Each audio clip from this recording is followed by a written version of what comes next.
What's good, fellas? Hey, We back. what's happening? Oh man. First and foremost, I'm gonna need y'all to go ahead and hit that like button. Because if you're watching, you know what I'm saying, Subscribe. you took the time to Yes. join your boys and get a little information. Go ahead and hit that like. And if you really like us, go ahead and hit that share. We appreciate it because we enjoy what we do. Push the goddamn button. It's easy. So fellas, man. The topic for today, we're going to talk about group economics. That came up well before we saw it on the back of Andre Iguodala jersey, playing for the Heat right now. So it's something that we kind of hold near and dear. And in fact, what we're doing right now is a form of group economics. No matter how small, how big the investment is. But, it's with plans to grow for a team of guys to come together with a common interest to obtain something that otherwise we may not be able to do on our own, just for a brief, short definition. So that's the goal of today's conversation, to kind of get some insight from the fellas. And but before we get into that, man, I just want to ask y'all, bro, did y'all see Trump? Well, y'all saw it, but what's the craziest thing about this whole situation, this fool getting corona? Just give me a brief. I just want some brief thoughts on that, John, bro. That John crazy to me, man. I can't even have a call without even talking about that for a second. Man, it's funny to me, bro, to see the conspiracies out there. It's like, man, so many people like, man, he ain't got that job. This is all this publicity stunt. I don't see why you would fake it, but looking at the news lately, bro, that's all people talking about. But even if it was, bro, dog, he failed. He ain't even do it right if it was fake. I'm saying, like, so 2 days later, bro. 3 days later. Say what? 3 days later? Man, right. My boy out chilling. Boy, tied in the mud when he got to the top of them stairs, man. These man, man. What, bro? Is he? Man, when that dude breathing heavy, bro. Like he was trying to soak in that fresh air. Man, I'll say this, bro. One thing I know that's true, and I learned this from Jerry Jones. Any kind of press, good press or bad press, is good press. It don't matter. I mean, Jerry Jones will get on that mug tomorrow and say, well, we don't think Dak looking too good. Man, people gonna go crazy. That's all people gonna be talking about. And then you just building the brand. So whole story, I feel like Trump is the same way. He don't care if it's good talk or bad talk, as long as it's his talk. Yeah, I can see that. Dude, definitely a narcissist, bro. Something wrong with that cat. My boy walked into the White House to walk back out the White House to walk back into the White House just to get that gent on film, man. Just to get it on film. That's a wild boy, man. He doing fine. My boy said he felt like he's 20 years younger. It looked like he was 20 years younger with that breathing. I'm like he smoked a pack a day with that breathing. Oh, that man tell that lie, man. Talking about he feel like he's 20 years younger. He probably did feel 20 years. Oh yeah, that's true. Got pumped up all them drugs. You don't feel like you can do everything with all them drugs you got. And so the crazy part for me was that the Secret Service, like, bro, they would have had to fire me. Man, that ain't no way I'm getting in the car with this fool, man. That day. And my boy back there with a pair of panties on his face. He ain't had no good mask on. He ain't got the N90, dog. The N95. That little thin boy mask that dude had on. Nose and lips through that mask, bro. He got that Walmart mask, man. That joint was crazy, man. I just, I don't know, man. He put them at risk. He put the people on the plane at risk. It's like, come on, bro. Yeah. I mean, this is the whole thing. But just even going back to what J-Star was saying, though, man, like, the press is like, we ain't talking about his taxes no more. You notice that? Yeah. But that dropped before that. We ain't talking about taxes. We ain't talking about Biden. So, like, he been the king of deflection. Deflection, bro. The whole 3-4 years. Every time something dropped, Something else got to come out, and we totally forget about that junk. Bro, it was one time, man. I think it was that scandal with that lady who was a stripper or something. That man, the next day, he said, "We're gonna build a wall." People were losing their mind. He got even more crazy when he was like, "And I'm gonna make them pay for it." He already knew what the deal was. Now, what about the migrant caravan that was coming? The group of 100,000 people. Oh yeah, on their way. On their way. Then they just disappeared. Deflection is at its best, man. He got it. You got to give it to him, bro. Man, that dude got the clown, bro. I don't know why he came up with the no. Today he mentioned no stimulus. Like, I don't understand how he think that's gonna be successful as far as his campaign go. Like, why would you say that? Maybe because he think he got enough of the sympathy up. Like let me get this last little sympathy. Everybody feels a little sorry for me right before you got to vote, and yeah. You notice he said though no stimulus until after I'm elected. Oh yeah, so I guess he used it as a ploy. You got people thinking, well, man, stupid people. Right. We got to elect this fool so we can get the stimulus, even though it's the Democrats that's pushing it. Man, it's crazy, man. It really is, because that dude be sliding that little stuff in there, man. But he do got that base that just crazy, bro. And they just like the little videos, little tweets that went out. That dude on the what was that, wrestling, man? He's mauling that that coronavirus picture, man. I was like, man, these people so crazy, bro. But it's people that eat that stuff up, man. So I think he is like, look, my base is gonna be here for me. I'm about to play them giants up, and hopefully they show up and intimidate some people to keep them from voting. That's look like what he was laying his hat on, man. I don't know. It's crazy, man. Well, we ain't talking about the whole little white nationalist little comment he made right before that too. And all that just got disappeared. Yeah, little Proud Boys, stand back, stay clear, whatever you said. Yeah, stand down, stand by, all that stuff, man. He said, stand by and let the authorities do it, man. Shut up, bro. Wow, man. Anyway, man, let me get off that dude, man. That dude crazy, man. We had 17 shows about that clown, man. But yeah, man. So I just want to, I don't think we're gonna be too long today, but I want to get, I don't really have any designated questions. Like I said, I like for us to have conversations, but what are some of the things, man, as one question, what are some of the things that kind of hinder us from like jumping into group economics? Because it's one of the things that I feel like we are least likely to do. And it's just like, not necessarily saying you don't trust nobody, but why are we so hesitant sometimes? I want to know. Man, I think go ahead, bro. No, I was just gonna say, man, go back to, I think, just a little bit more of that crab in the bucket mentality. I think, wow. Well, I think, I always try to share my knowledge with the next person, especially, my brother.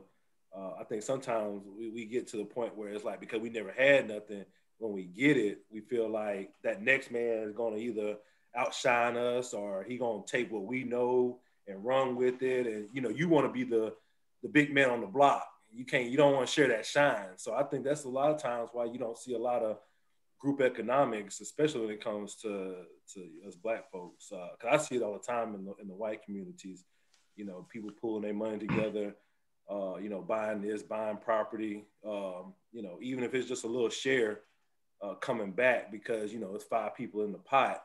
Eventually, at some point, you're going to own that free and clear. And you can take your money that you've made and roll into something else. So, yeah, I think it goes back to a little bit of that old crab in the barrel mentality. And like I said, just want to be the big man on the block. But so I think it's also like embarrassment or like privacy type stuff as well. Like I think so many people are fearful of exposing themselves, So like if your credit ain't the best, you don't want nobody to know. Or, if you got some debt, you don't want nobody to know. I feel like in our community, so many people try to hide different things that they're going through when it comes to finance, And so if you in the if you're the type of person that's trying to hide everything, then you're not gonna group up with people about nothing because you don't want them to know what you got going, what you can't do. Mm-hmm. You really need to begin with those people because they might be able to help you. Absolutely, bro. Absolutely. Man, Price kind of hit on what I was, well, at least part of what I was gonna say. Because I know several people who are out here driving brand new nice cars and got 3 kids in a 1-bedroom. So it's how you gonna go tell people that you broke when you riding around stunting? And also, man, Black people have a really, really, really hard time trusting Black people. Mm-hmm.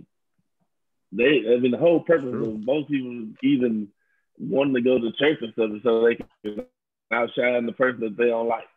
You know what I'm saying?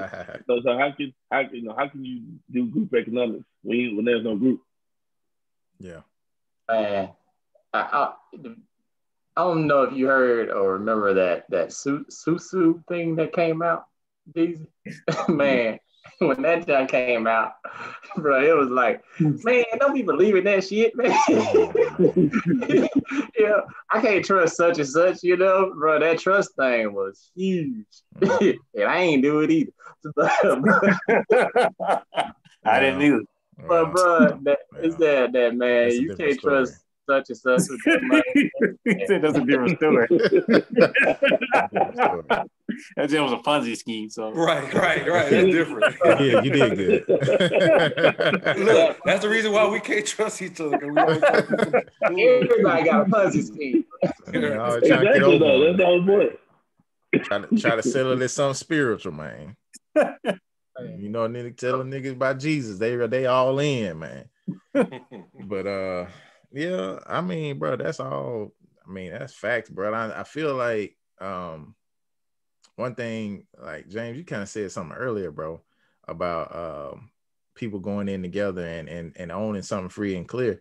Man, that joint that happened in Freedom, Georgia, that was dope. Like that's dope. Like that's the type of stuff that I want to do. And that's one thing that we just don't realize is like, bro, the one thing that is not being made and cannot be manufactured is land. What we got is what we got. So, we always looking at stuff from the standpoint of this is a good investment or a bad investment. I feel like if you can get a piece of property, it's a good investment. Like, you know what I'm saying? Of course, not talking numbers here.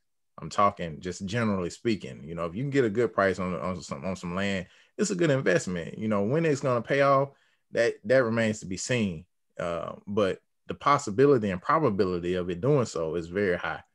And also what you do with it. So I feel like the trust factors and all that thing like that, I feel like the more we educate and each other, I don't know if that's going to cure trust, but it'll kind of entice us to be like, well, this is what I'm getting out of it. You can't take that from me, whether I trust you or not. You know what I'm saying? So it's an education piece that I feel like that we need to spread a little bit more about, real estate and things like that. Man, and also just from the trust standpoint, so you find people you do trust, and then what you do, because I'm telling y'all right now, like y'all niggas, man, I've been knowing y'all niggas for a long time, bro. So trust ain't a factor. So it's got to be something else there. You know what I'm saying? And it definitely ain't big man on the block. It's still something else there. And I think it's a lot of conditioning and sitting in that bubble to where you make yourself blind to a lot of opportunities and become so risk averse that you get complacent.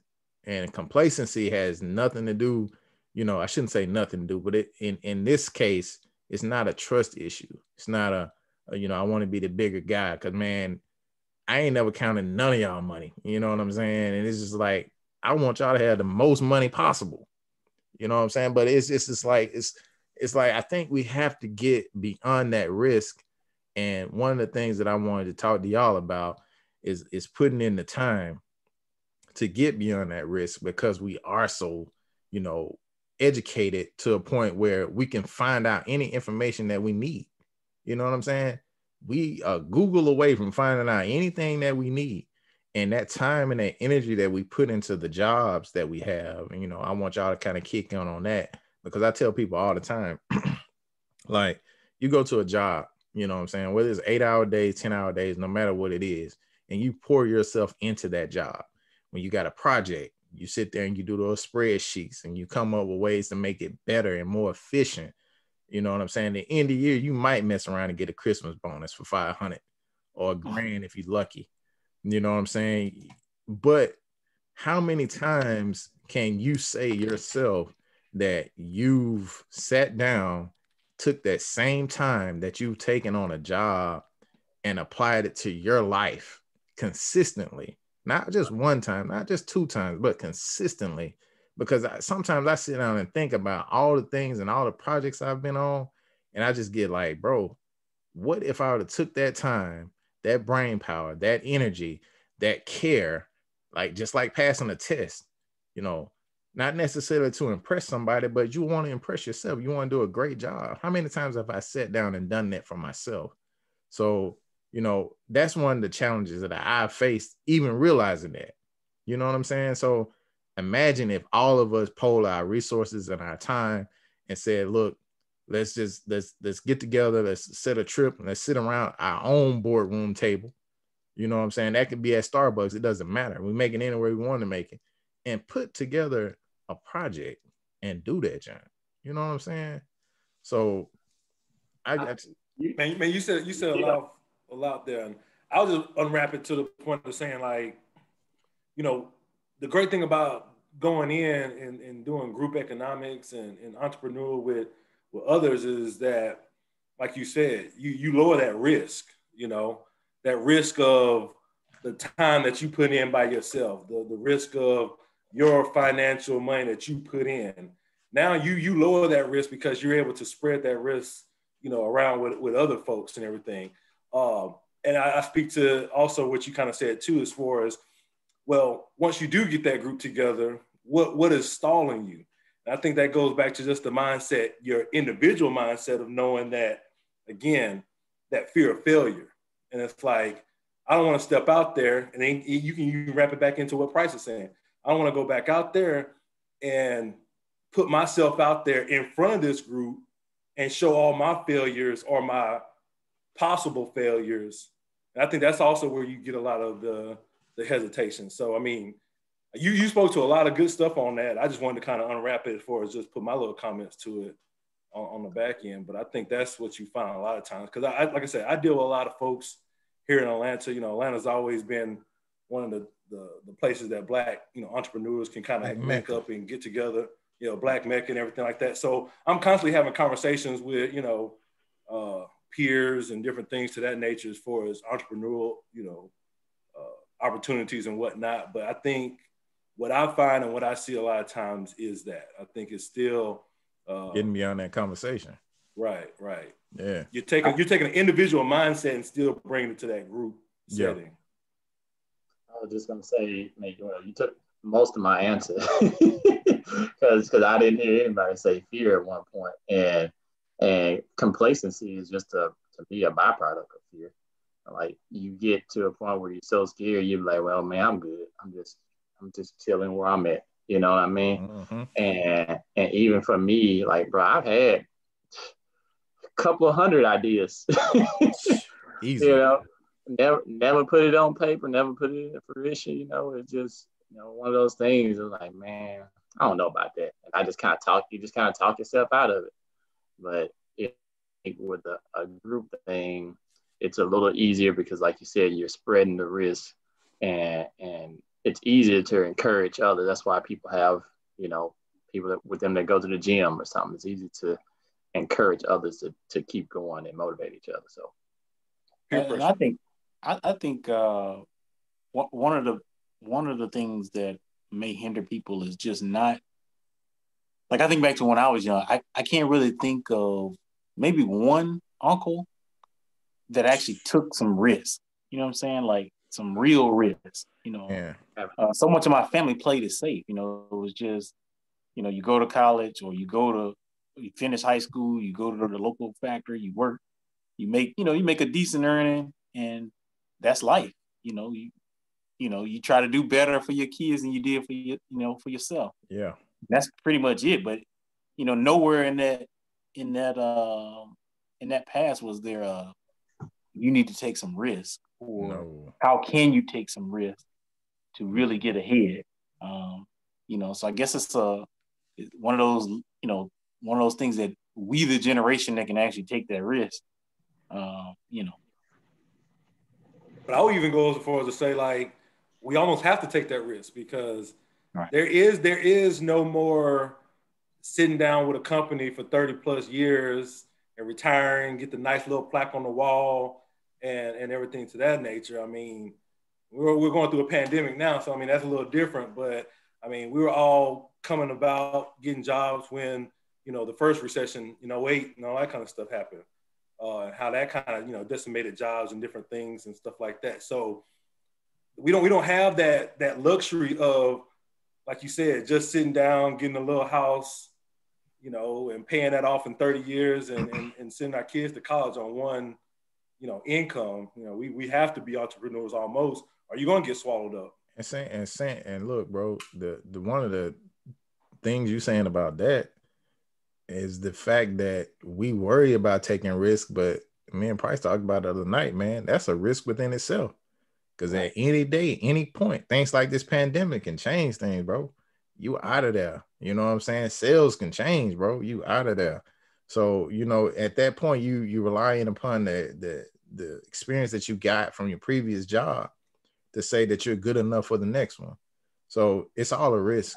That's not to downplay getting a good education, but part of getting a good education is using it. So, being in that box, man, it's kind of hard to get out of, but that's why we having conversations like this. And welcome my boy J-Rock in. He came in. What up? One of the things that he feels real strongly about in the process of building a brand for himself as well. So, bro, I just want to kind of get your insight. I know you heard it, and I don't have to verse you in it. You the man for it. So he the teacher. All right. He the author, man. Tell us about it. I came on the back, but I sound like you were asking, like, what's stopping us from doing our own thing. Yeah, so I just want you to speak to about it, man. Not necessarily, only what's stopping it, man, but just, how can we get past those blocks, bro, and just, gotcha. Like us, like I said, we are an example of group economics right now, a small example, but like, how can we push it to the next level too? Right. I think I was kind of jotting down when y'all were talking. I just kind of brainstormed, but of course, I think fear is one, but I don't think I think fear is part of it, but I think a bigger issue is a false sense of security.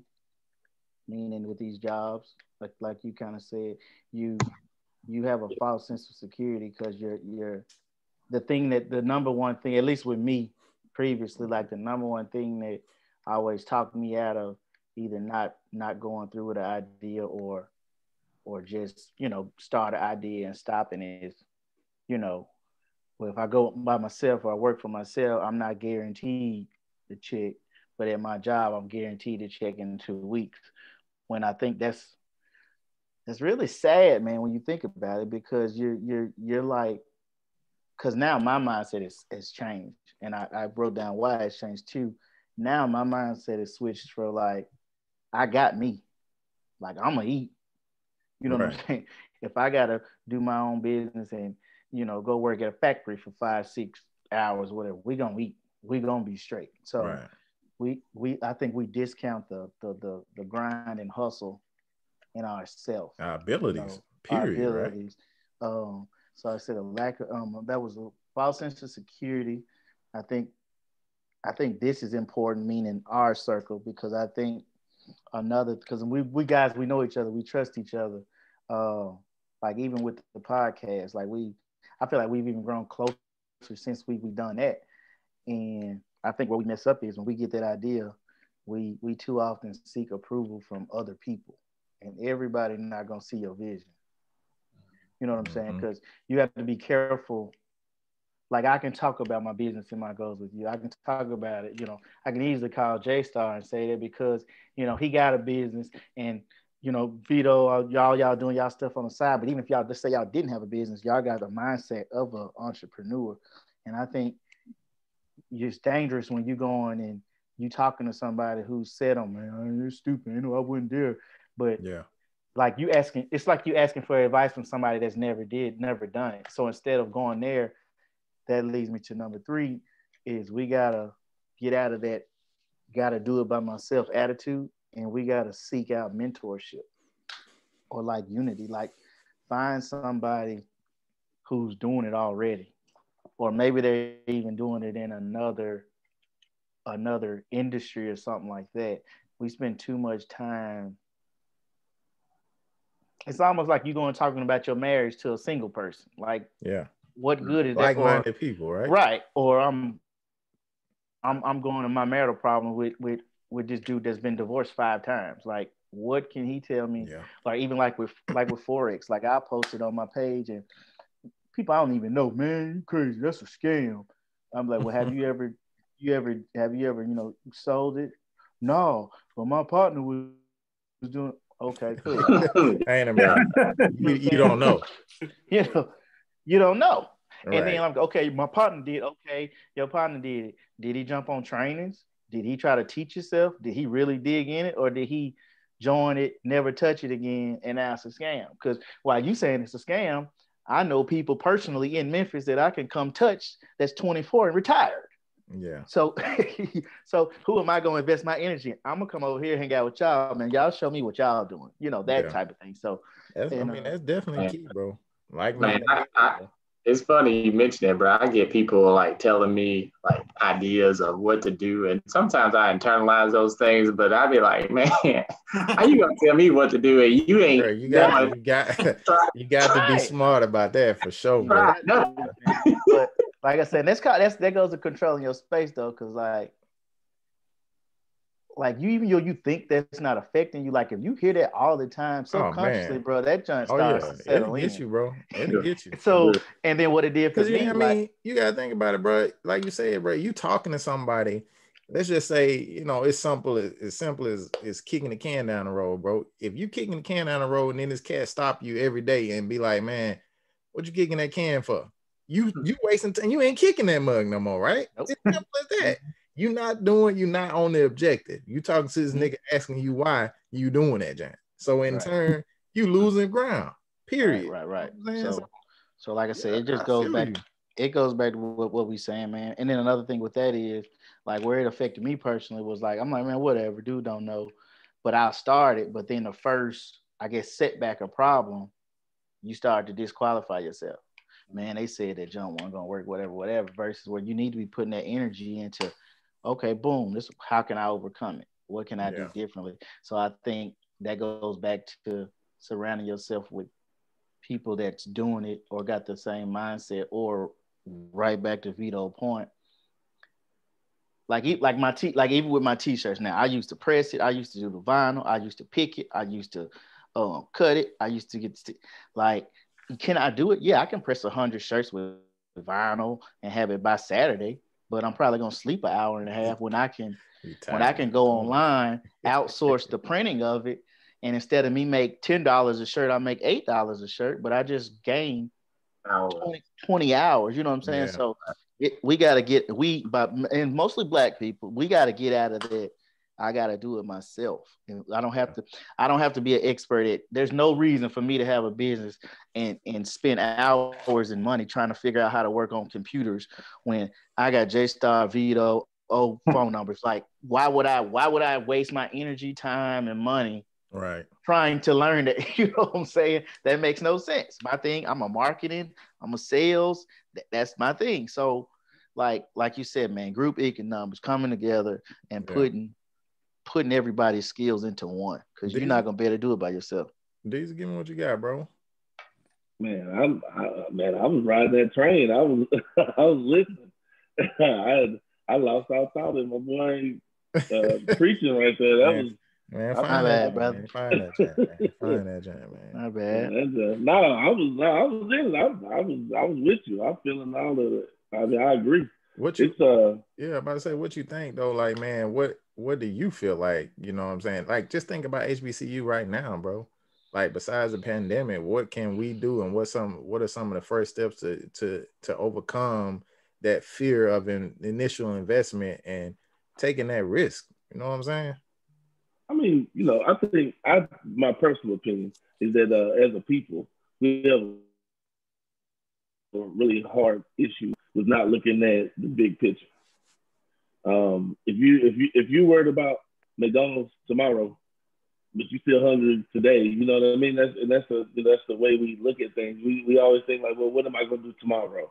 Well, I mean, we'll worry about tomorrow when we get to tomorrow. Let's try to make sure that the next week is way better than this week, and next month is way better than this month.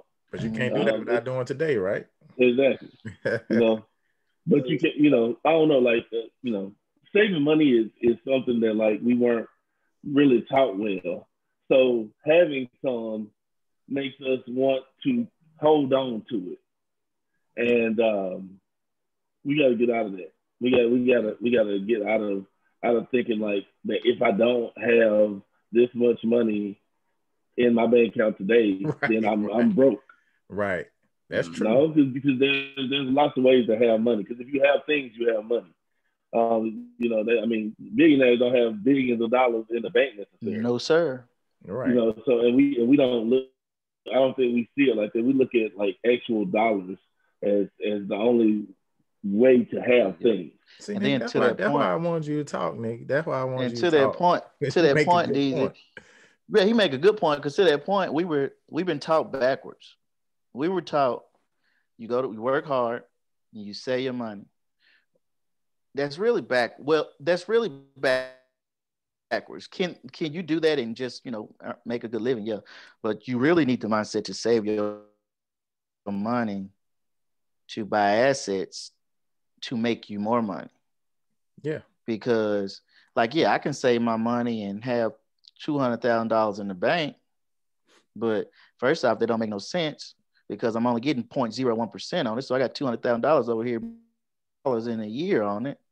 Whereas, our counterparts, the whites and even the Asians, because they businesses, the Iranians, like you got 200, just say you got 100, just say you got 200K. Well, I'm not going to sit up with 200,000 in the bank. I would rather have 50, 60,000 in the bank and go purchase 2 rental properties for 30, one for 30K, one for 40K, put 30,000 in it. That's $100,000. And then either flip them Johns for build them up, flip them for 300. And now you just made that 200,000 back in months. So we don't save to acquire assets. And we work out, like James said, we work for 30 years. We get that 1.5%, 2% raise. And then we just keep that cycle going. Whereas I can make 35K a year, but if I got investments in rental properties and whatever else, and they're paying me whatever, they're paying my mortgage every month, then I'm living like a king off that 35K. It ain't what you make, it's what you keep. Well, another thing I want to add about what Deezy said, and be quick. I mean, that mindset that you said is perfect because of credit. People underestimate how important credit, having good credit, and all of that is, and owning credit cards. Bro, there's nothing wrong with having 5 of them Johnson in your wallet if you use them properly. There's nothing wrong with it at all. People believe that, I don't use no credit card. Yeah, well, you ain't maximizing your bread. I guarantee you, I don't use cash at all. So why? Why would you, bro? When I got this card, putting $400 in my pocket for buying gas and groceries. So that's education, man. And these are like, so I'm glad you made that point, bro. Like understanding that money in hand for tomorrow is not the same as money in hand to maximize for tomorrow. It's not the same. It's not the same at all. So that's what I challenge us to do, man, to become like we homies, you know what I'm saying? We've been homies for a minute, you know, James family. So he automatically crew love right there. So it's like we come to one brain, bro, to drive this group economic situation and present each other with opportunities to maximize that profit, bro. Maximize in any situation. Because I can't imagine, dog, how much money that we have missed out on since we graduated college. I just can't imagine. I don't even want to think about it. Like, how many opportunities, bro? Not even since we graduated. Yes, right. Even in college. Even in college, bro. Man, what? Even in college, bro. Like, it's crazy, man. So I want to make a step change, man. So, you know, that's my, you know, I want y'all to give y'all the final words for it. But my final words, man, is just that we start showing improving and continue doing what we're doing now. Man, y'all got to realize, you know, if you made it this far in the video, you're talking about 6 guys that love basketball and the NBA finals on right now.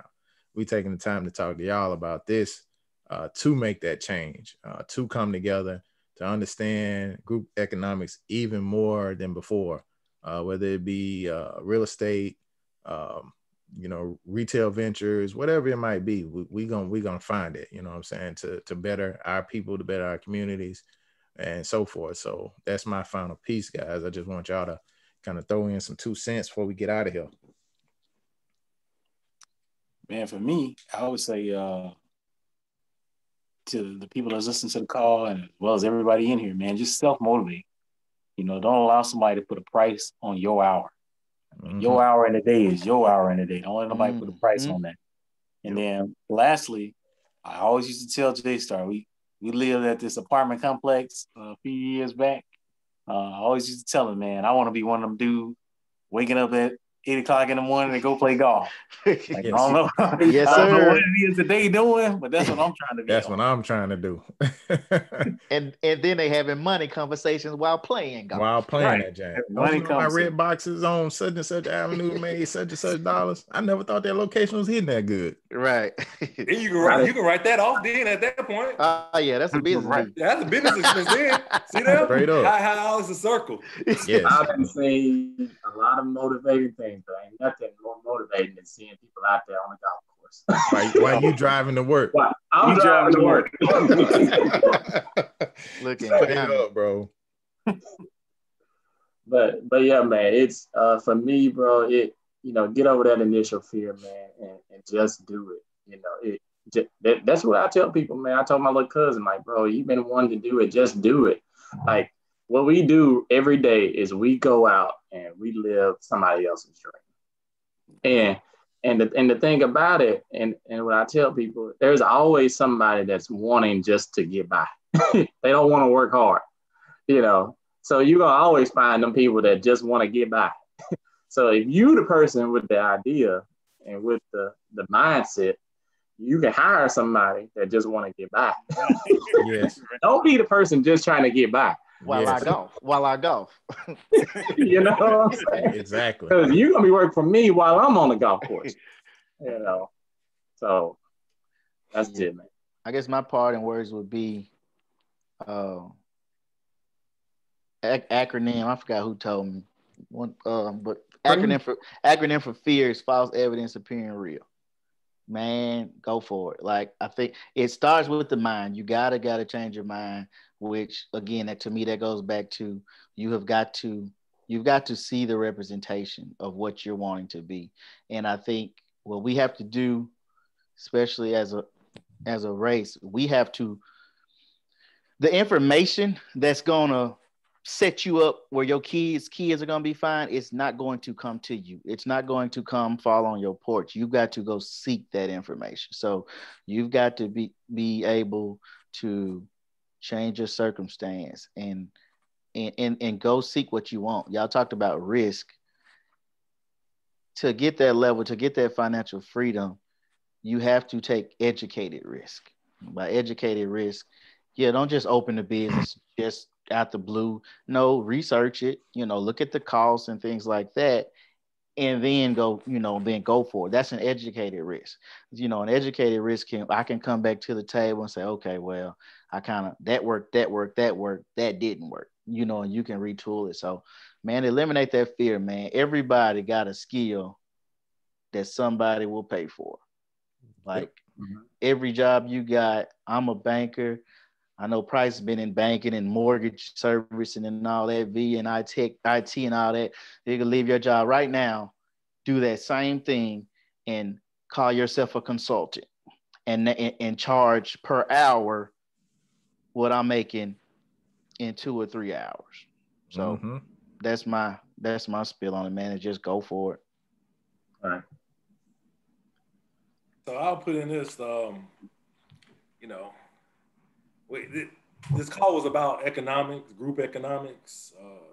We talk about entrepreneurship.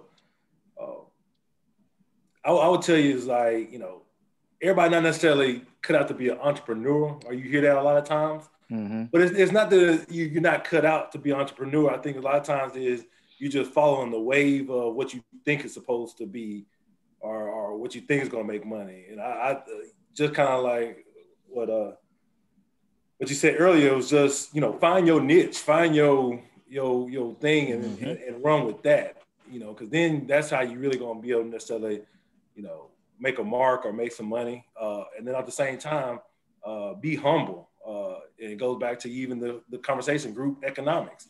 If you don't know something, be humble enough to be able to go ask and find that help, and not think that you got to, like you said, rely on everything, or everything has to stop with you.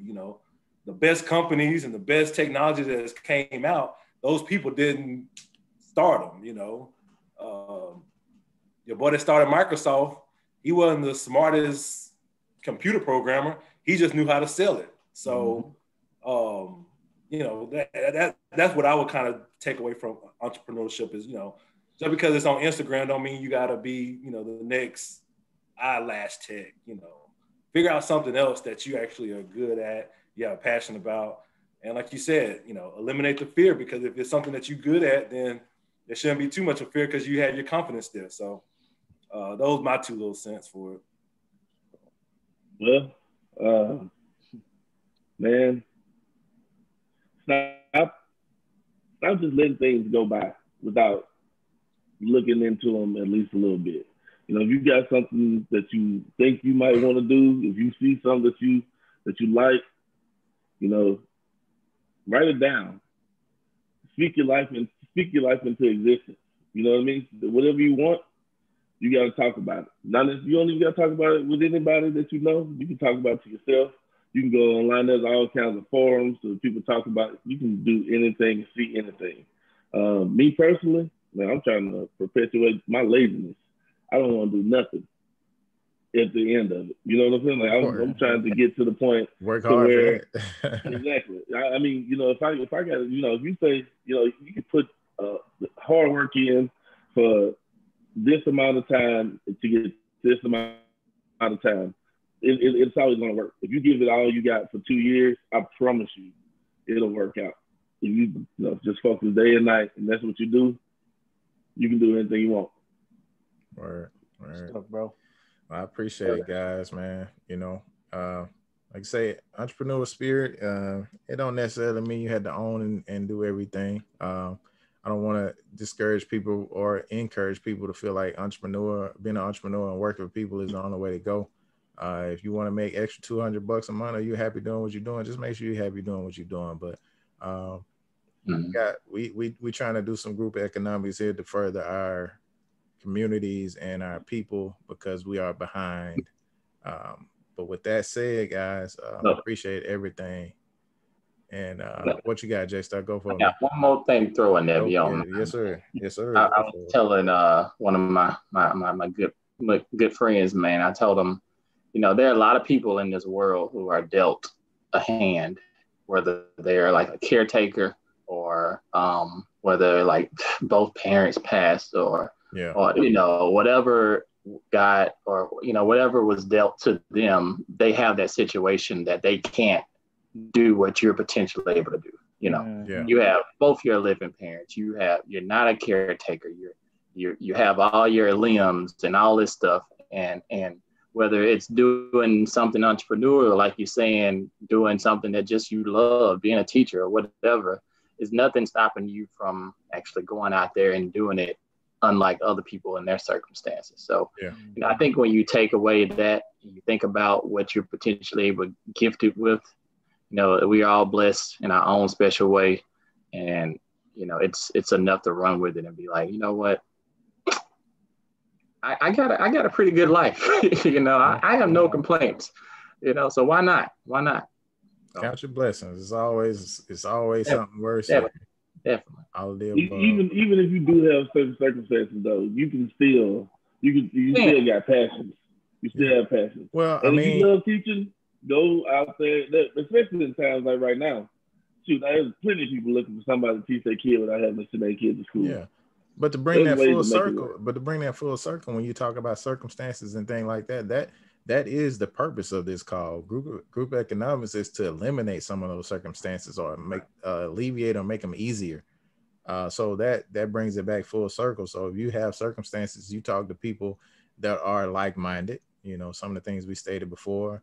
Talk to people that are in that particular situation or that particular arena, if that's what you want to do, to gain that knowledge and to put yourself out there and say, look, I'm in a bad situation, but I want to get out of it. So I appreciate that ad, man.